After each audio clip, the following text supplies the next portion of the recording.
Hi students, இப்போ நம்ம பார்க்கக்கூடிய ரொம்ப முக்கியமான ஒரு டாபிக், ஆனா ரொம்ப சின்ன டாபிக் தான். என்ன அப்படின்னா, தனித்த பொருளின் விசைப்படம்.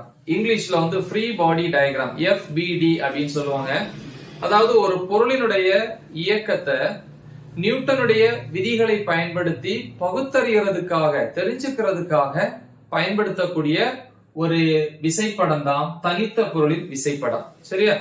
அப்ப அந்த பொருள் இயக்கத்துல இருக்கும்போது அதன் மேல செயல்படக்கூடிய விசையினுடைய மதிப்பு என்ன, அதே மாதிரி விசை கொடுக்கும்போது கண்டிப்பா அந்த பொருள் முடுக்கம் வரும். சோ முடுக்கம் என்ன, இல்ல ஓய்வுல இருக்கும்போது எந்த மாதிரியான விசைகள் இருக்கும் அப்படிங்கறத நம்ம இங்க பார்க்க போறோம். ரொம்ப சிம்பிள் தான். ஃபர்ஸ்ட் இத பத்தி நம்ம தெரிஞ்சுக்கணும் அப்படின்னா சில விதிமுறைகளை வந்து நம்ம என்ன பண்ணிக்கணும், தெரிஞ்சுக்கணும். என்ன சொல்றாங்க அப்படின்னா, எவ்வளவு பெரிய பொருளாக இருந்தாலும், அது சூரியனா இருக்கட்டும், பூமியா இருக்கட்டும், இல்ல நம்ம பயன்படுத்தக்கூடிய பொருட்களா இருக்கட்டும், இல்ல மனிதர்களா இருக்கட்டும், யாரா இருந்தாலும் அந்த பொருளை வந்து நம்ம எப்படி எடுத்துக்கணுமா, ஒரு புள்ளியா வந்து எடுத்துக்கணுமா. சரியா? அப்ப ஃபர்ஸ்ட் பாயிண்ட், பொருளை புள்ளியாக கருத வேண்டும். சரியா? இப்ப எக்ஸாம்பிள் பாத்தீங்கன்னா, இது வந்து ஒரு டேபிள் அப்படின்னு, டேபிளோ இல்ல வேற ஏதாவது வந்து பிளாட்டா இருக்கக்கூடிய ஒரு சர்ஃபேஸ், அதுல வந்து ஒரு பொருள் இருக்கு, பெரிய ஒரு பொருள். சோ இந்த மாதிரி ஒரு பொருள் இருக்குன்னு வச்சுக்கோமே, பொருள் கண்டிப்பா நிறை நம்ம எம்னு சொல்லுவோம் இல்லையா? Okay, good. சோ இது பொருள். இந்த பொருளை நம்ம எப்படி எடுத்துக்கணுமா, ஒரு புள்ளியாக எடுத்துக்கணும். எடுத்துட்டேன், அது நிறை வேணா எம் அப்படின்னு வச்சுக்கலாம்.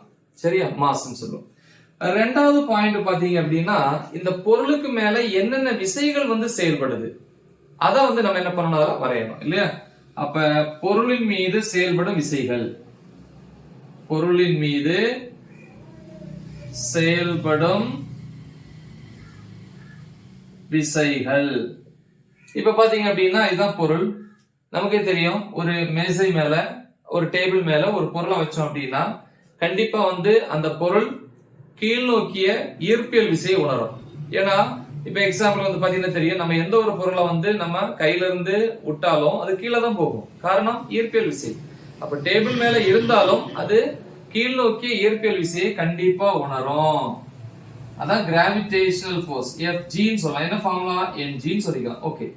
அதே நேரத்துல அந்த டேபிள் அந்த பொருளை கீழ் நோக்கி விடாது. அது என்ன பண்ணும், மேல் நோக்கி ஒரு விசையை கொடுத்து அப்படியே பேலன்ஸ் பண்ணி வச்சுக்கும். அப்ப இந்த டேபிள் மேல் நோக்கி ஒரு விசை இந்த பொருளுக்கு செங்குத்தாக கொடுக்கறதுனால அத நார்மல் ஃபோர்ஸ் அப்படின்னு சொல்லுவாங்க. செங்குத்து விசை, மேல் நோக்கிய செங்குத்து விசை. இந்த ரெண்டு விசையும் சமமா இருந்துச்சுன்னா அந்த பொருள் வந்து ஓய்வு நிலையிலே இருக்கும். சரியா? ஓகே. இந்த ரெண்டு விசை. அடுத்து இந்த விசையினுடைய திசை பாருங்க, ஈர்ப்பியல் விசை கீழ் நோக்கி, தென் செங்குத்து விசை மேல் நோக்கி. அப்ப அந்த விசைகளினுடைய திசையையும் நம்ம குறிப்பிடணும், அதாவது வெக்டர்கள். கரெக்டா? அப்ப மூணாவது பாயிண்ட், விசைகளுக்கான வெக்டர் வரைதல், அதான் டைரக்ஷனா போட்டுட்டோம். கரெக்டா? அப்போ ஒரு பொருளை வந்து ஒரு புள்ளியாக எடுத்துக்கணும். அடுத்து அந்த பொருள் மேல செயல்படக்கூடிய விசைகள் என்னென்ன விசை? ஒண்ணு, அந்த பொருள்ல கீழ் நோக்கி செயல்படக்கூடிய ஈர்ப்பியல் விசை, கிராவிடேஷனல் ஃபோர்ஸ். இன்னொன்னு, அந்த பொருளுக்கு செங்குத்தாக மேல் நோக்கி செயல்படக்கூடிய செங்குத்து விசை, நார்மல் ஃபோர்ஸ் அப்படின்னு இங்கிலீஷ்ல சொல்லுவாங்க. சரியா? ஓகே. சோ இப்படி எழுதலாம். அடுத்து இந்த பொருள் மேல செயல்படக்கூடிய விசைகள் மட்டும்தான் நீங்க எழுதணுமே தவிர, இந்த விசைப்படத்தை பொறுத்த வரைக்கும் பொருளினால உருவாகக்கூடிய விசையை நம்ம எடுத்துக்கவே கூடாது. சரியா? தனித்த பொருளின் விசைப்படங்கிறது, அதாவது ஃப்ரீ பாடி டயக்ராம்ங்கிறது ஒரு பொருளினுடைய இயக்கத்தை நியூட்டனுடைய விதிகளை பயன்படுத்தி பகுத்தறிய பயன்படக்கூடிய ஒரு விசைப்படம். சரியா? இப்ப ஓய்வில் இருக்கக்கூடிய பொருளுக்கு மேல செயல்படக்கூடிய விசை என்ன? இப்ப நம்ம எந்த விதிகளை பயன்படுத்தணும்? நியூட்டனுடைய விதிகள் இல்லையா? சோ எடுத்துக்காட்டுக்கு வந்து நியூட்டனுடைய இரண்டாம் விதி எடுத்துக்கலாம் இல்லையா? எக்ஸாம்பிளுக்கு என்ன formula? F is equal to ma. Okay. F ன்னா விசை, இந்த பொருள் மேல செயல்படக்கூடிய விசை பாருங்க. இந்த பொருள் இப்போ ஓய்வு நிலையில இருக்கு, அதனால இந்த ரெண்டு விசைகளுமே சமம். சமமா இருந்ததுன்னா ஓய்வு நிலையில இருக்கும். அப்போ மொத்த விசை, மொத்தம் அப்படின்னா நிகரம், நிகரன்னா நெட்னு அர்த்தம். இந்த ரெண்டை ஆட் பண்ணணும். n மேல் நோக்கி இருக்கனால பிளஸ், பிளஸ் இதை ஆட் பண்ணிக்கணும். ஆனா அது கீழ் நோக்கி இருக்கனால மைனஸ். திசை மாறுது இல்லையா? ஆனா நமக்கு தெரியும் n-னாலும் FG-னாலும் சேம், ஒரே மதிப்பு, மேல் நோக்கி கீழ் நோக்கி மட்டுமே தவிர மதிப்பு சமம். ஓகே, அப்ப n க்கு பதிலா fg போட்டீங்கன்னா fg plus into minus minus fg equal 0. இப்போ ஓய்வு நிலையில எழுதும் போது இது ஓய்வுல தானே இருக்கு இந்த பொருள். ஓய்வுல இருக்கும்போது நெட் ஃபோர்ஸ் நிகர விசை மதிப்பு 0. அப்ப 0 ஈக்குவல் டு ma.